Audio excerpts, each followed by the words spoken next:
We're just swinging on the front porch, reflecting on today's meat processing. Today is chicken butchering day at the new house. I've got the meat birds on the back of the truck. 19 Cornish cross. Ready for their big day today. We got the next batch over here. Finally getting everything kind of settled in over at the house. Our first priority was the garden. So we're in a process here. We got the lavender Orpington chicks in there. We've got next batch of meat birds over here. Figuring out what the chicken tractor is. And it's drizzling today and it's a little hard to see, but maybe I'll see it better if we look back towards the mountain. So you see the mountain back there, you see the clouds and stuff in it. But today I am very grateful. Temperature is low and we have a pole building to work in. So this is our butchering setup. We've got the kill cones with a stock tank, a plastic guard. We'll save the blood, dilute it, put it in the garden. Scalder, which we're waiting to get up to temp. It's got to be around like 145 or 141, so almost there. Then, after they go in the scalder, they go to the plucker. All the feathers get plucked off. Then we've got an improvised processing table over here. So we'll process them and then put them in our cooler. We'll put them in the cooler and then take them up to the house, give them one final rinse. Yep. And then put them in their vacuum sealed packs. Yep. That's that. Easy peasy lemon squeezy. We also weigh them, see how we did. We took a break. I got some lunch. And I got Harper down for a nap. And now we are going to finish up the meat birds. Aren't we, Ellie? Aren't we? This is the chicken scalder after cold. Put them in here. Just so you want it right around 148 to 150 degrees. Do it for about 30 seconds and then you got a bucket of cold water after you get them off. Good way to tell if they're done, these feet, and you can go like this and you can rub that skin with just your finger and then you're done. You don't want them to go too long because then the meat will start cooking. Just take them out of there, put them in the cool water, kind of agitate them around a little bit.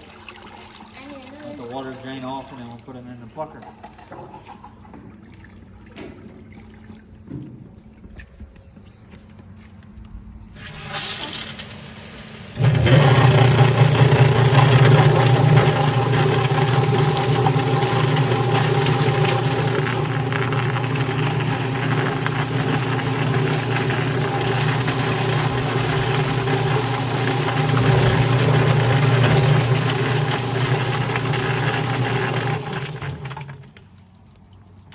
And this is what they look like when they come out of the plucker.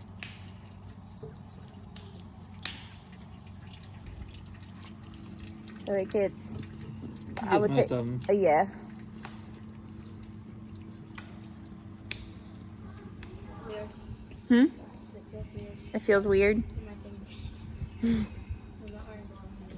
Yeah. I'm scared I'm gonna cut my fingers. What is that part on the chicken? Breast. So we just finished up. We ended up with how many? 19 birds total? 20 including that one. So 20 total. Levi's just picking up the feathers that get shot out underneath the plucker. And then we're gonna get everything wiped down, take our coolers up, start cleaning everything off again, one final inspection, and then putting them in their vacuum pack bags. But all right, so we've got all of our meat birds processed. Now we're in the kitchen. I've got the food saver out, the vacuum sealer out, and I'm gonna start divvying things up into portion sizes to get them labeled and in the freezer. someone woke up. So, the first bag we did was too full. So now we're going to try another one since I've only got one hand to work with now. Yeah, so that's the thing with vacuum sealers. They're very finicky. But, like, so useful, so helpful. So I just wanted to add, yesterday when we were vacuum sealing, the Food Saver vacuum sealer that we have was just not doing what we needed it to do. So my dad had purchased this big kind of like commercial grade vacuum sealer a while back, and now that we live just down the road from my parents, I was like, hey, can we borrow that? Because we have a lot of meat that we need to get sealed up. And so Levi grabbed it, and then these next clips are us using the commercial grade vacuum sealer. Alright, so here's what it looks like after it's been vacuum sealed. Oh, wait. Pretty cool. Mom, wait. I'm getting my phone. Wait. Okay. Whoa.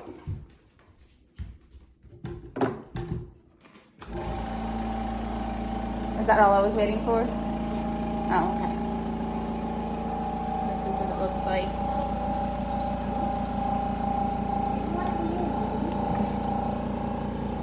We got the chicken here.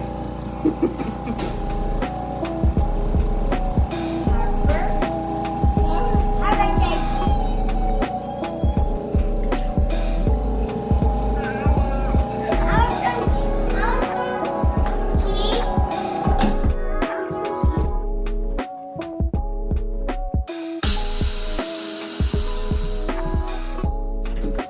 Voila.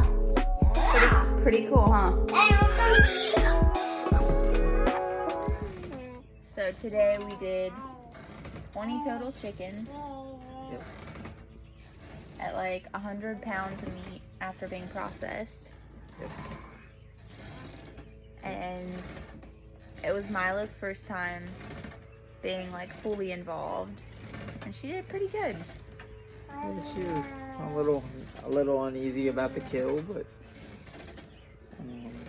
that comes with the territory. So Harpy will be a little more adjusted to it when she gets to that age. She's gonna be around it a lot more, just as we get more and more involved. And Eli stepped up to the plate, and he was really helpful. Yeah, big time. So He cut up, I'd probably say seven chickens out of 20. yeah, He did I pretty would say. good. Yeah. Yeah, you were probably at like 7, and I think I did probably 6, and all the killing and scalding and plucking. So Yep. And then our next batch will have a couple more. What is it, like 25? So 25, I think. All roosters. So I'm doing a little experiment. This batch was roosters and hens. So on the high side, so this was after killing, after plucking and everything. We were averaging right around like, on the high side we were 6 and I think a quarter, 6.5, and on the low side we were about 4.5 pounds per bird. Yeah. Yeah, per bird. We got to use my dad's new vacuum packer sealer, and it was like, holy cow! It's like the ultra model. Like, it's awesome. It's definitely a step up from like the Food Saver. So that was definitely an interesting thing. We're gonna try it out next time. We're gonna do a lot of broth. So all the backbones and everything we're gonna cook off in the broth, and then try to vacuum pack the broth, which, you know, you can't really, it's a lot harder to do it with the Food Saver stuff. So this is supposed to be a lot easier, so we're gonna see how it goes with that. That's all I got. Alright, I guess that's all for this time, and we'll be back probably in the next couple days as we are planting strawberries here very soon. So we're gonna get those in.